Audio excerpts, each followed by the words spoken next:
استاد جی متکلم اسلام حفظہ اللہ نے آپ کے علاقے کے لیے بہت ہی خوش آئند بات ہے، مفتی مزمل قادر حنفی صاحب سلمہ دامہ اقبالکم کو استاد جی نے اجازت دی ہے، ذکر کی مجلس سب ان کی مزید پتہ وغیرہ سب وہ خود بتائیں گے انشاءاللہ۔ وہاں پر ہر مہینہ مجلس ہوا کرے گی، احباب جمع ہو جائے، اللہ اللہ کریں، تزکیہ قلب کی طرف توجہ دیں، تو انشاءاللہ تعالیٰ پھر امراض جسمانیہ سے بھی اللہ حفاظت فرمائیں گے، امراض باطنیہ سے بھی اللہ حفاظت فرمائیں گے۔ یہ فیض میرے شیخ تیرا کم تو نہیں ہے، کو آپ نہیں پھر بھی کوئی غم تو نہیں ہے۔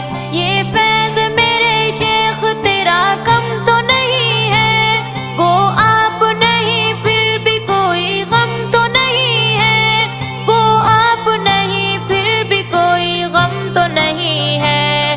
شاگرد ہزاروں ہے تیرے شیخ مناظر، اے شیخ مہاجر، اے شیخ مہاجر۔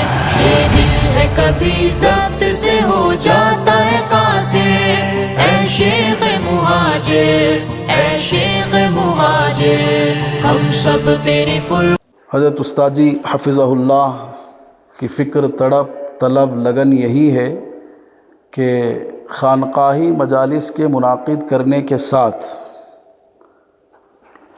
اس میں چند عقائد بھی بیان کیے جائیں۔ خانقاہی مجالس میں ہی عقیدہ بیان کریں، آخری میں تزکیے کی کچھ باتیں بتائیں، پھر اللہ اللہ کریں، پھر دعا کے ساتھ رخصت ہو جائے۔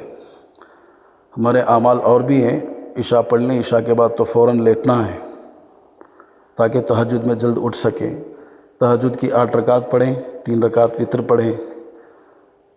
فجر اور تہجد کے درمیان کافی وقت ہوتا ہے، تو اس میں 4 تسبیحات ہیں سلسلہ حنفیہ کے۔ کلمہ لا الہ الا اللہ 100 مرتبہ، ایک تسبیح 100 مرتبہ کو کہتے ہیں۔ دوسری تسبیح استغفار، استغفر اللہ استغفر اللہ استغفر اللہ ربی من کل ذنب واتوب الیہ، ہر 20-25 مرتبہ میں پورا پڑھ لیں۔ تیسری تسبیح ہے درود پاک، شروع میں درود ابراہیم مکمل پڑھ لیں، اس کے بعد صلی اللہ علیہ وسلم صلی اللہ علیہ وسلم صلی اللہ علیہ وسلم 100 مرتبہ ایک تسبیح۔ چوتھی اسم ذات ایک ضربی، اللہ اللہ اللہ اللہ۔ یہ 4 تسبیحات ہیں سلسلہ حنفیہ کے، ان کو ادا کر لیں۔ پھر اس کے بعد فجر کی نماز، فجر کی نماز کے بعد پھر مختصر دین کی بات، اسی کے ساتھ سورہ یاسین پڑھ لیں۔ اس کے بعد اشراق کا وقت ہوتا ہے، اشراق پڑھ لیں، ہماری خانقاہی مجلس مکمل۔ تو اس طرح مہینہ منعقد کر لیں، انشاءاللہ بڑا فائدہ ہوگا۔